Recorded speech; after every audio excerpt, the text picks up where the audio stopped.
today in Henry's How To's, I'm going to show you how to make slow cooker roast beef with red wine gravy. Let's get straight into it. Alright guys, so I'm going to do my recipe based on a 1.5 kilo piece of topside.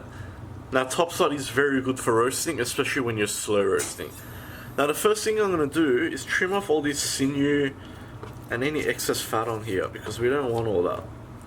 If there's a little bit like this, it's okay, but if there's any thick pieces, just trim it off. Especially on this side, as you can see. Now when you are doing this, guys, let your knife do all the work, as you can see. That way you're not wasting any meat. So I'm only getting the sinew off. So a sharp knife comes in very handy for this. Okay, so just like that. You want a nice clean cut like that. Now you can of course leave the fat on. It's more of a personal preference for me because I really don't like that texture of the fat. So guys, let's move on. So what I'm going to do at this point is sprinkle about half a teaspoon of black pepper onto our roast. And we'll also add just a pinch of salt. So guys, all we want to do is just rub that in.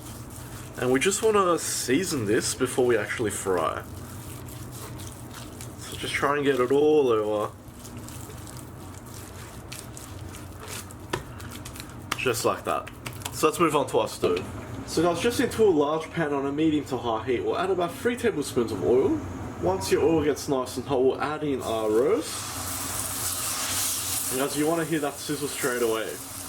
Reason for this is we're searing this. We want there to be a nice colour on it. We don't want to sort of boil it. So this will only take a couple of minutes. We just want to sear on all the sides until we have a nice brown colour. Just like that.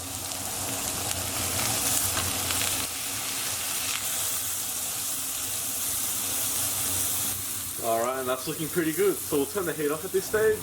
Alright, so I've got my slow cooker crock pot here. So what we're going to do is add in 3 heaped tablespoons of tomato paste or puree. And to this we're going to add 1 cup of red wine. I'm just using a dry red wine. Next I'm just going to add in 3 cups of beef stock, or you can use chicken stock if you prefer. We'll just give that a quick mix just to get it combined. Next I'm just going to add in 1 brown onion that I've just cut into large rings. And we'll just add that onto the base. And next I'm going to add in 1 whole carrot which I've just sliced. Now guys, you can add potatoes at this stage. I prefer not to. I prefer crispy potatoes on the side. There's something about soggy potatoes that just doesn't work. And next of course we'll add in our roast straight in. So guys, you want your liquid to come up to at least say 2/3 of your roast. So what I'm going to do is add in about another cup of beef stock. And that should give us a good covering now. So that's just more dependent on the size of your crock pot, the shape and size of your roast and so on. So all we need to do now is add our herbs.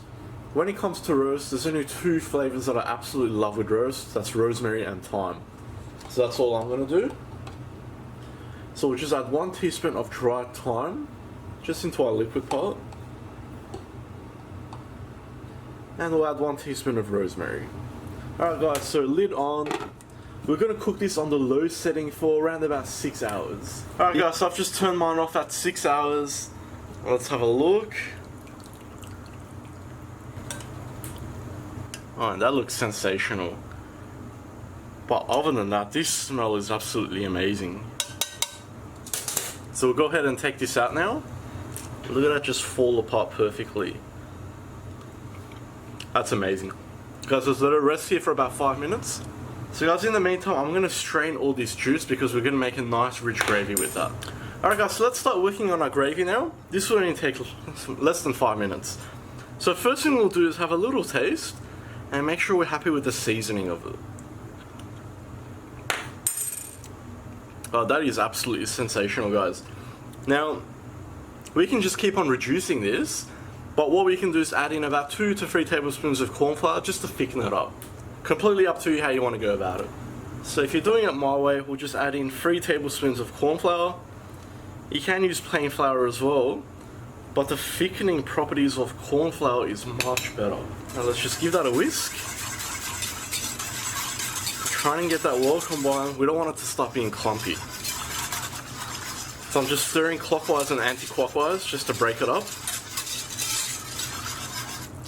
And let's move on to our stove. Alright guys, so just on a low to medium heat. Alright guys, so just on a medium to high heat, we just want to bring this up to the boil. So I'm just going to keep on whisking as we're doing so, just to make sure that corn flour is perfectly blended through. Alright guys, once it starts to reach the boil, as you can sort of see, it's starting to thicken up. So it's not really going to take that long. But what we're going to do is lower the heat to about medium, because we don't want to overboil this. We're just going to stir for about 5 minutes until it's thickened to your liking. Alright guys, so that's looking pretty good now. I don't want it to be too thick, I want it to have a little bit of runniness to it, just like that. And as you can see, it's coating the back of the spoon. That's perfect. So let's turn the heat off. Let's go ahead and serve. So we'll just go ahead and slice our roast into nice slices. Just how beautiful is that, guys? It's that tender that it just falls apart like that. Alright guys, so what we'll do is start by placing some of our onions and carrots on. Just look at how beautiful they look.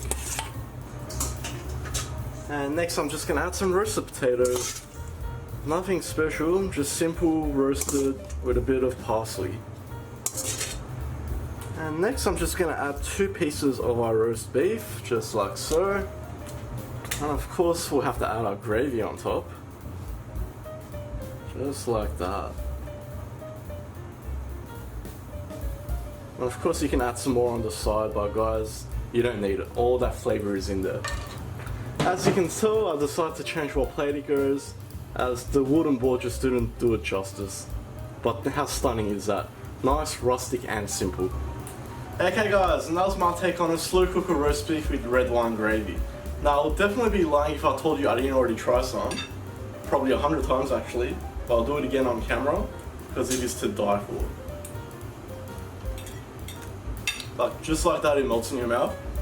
And that flavor in the gravy is just sensational, guys. Now this exact recipe would also work with a lamb shoulder or a lamb leg. Same flavor, same red wine, would go amazing with it. Only difference I'd do if I was doing lamb is add a bit of mint in there. Mint and lamb always go perfectly together. I hope you like that, guys. Please like, share and subscribe. You can also follow me on Facebook, Snapchat and Instagram. I'll see you all next time.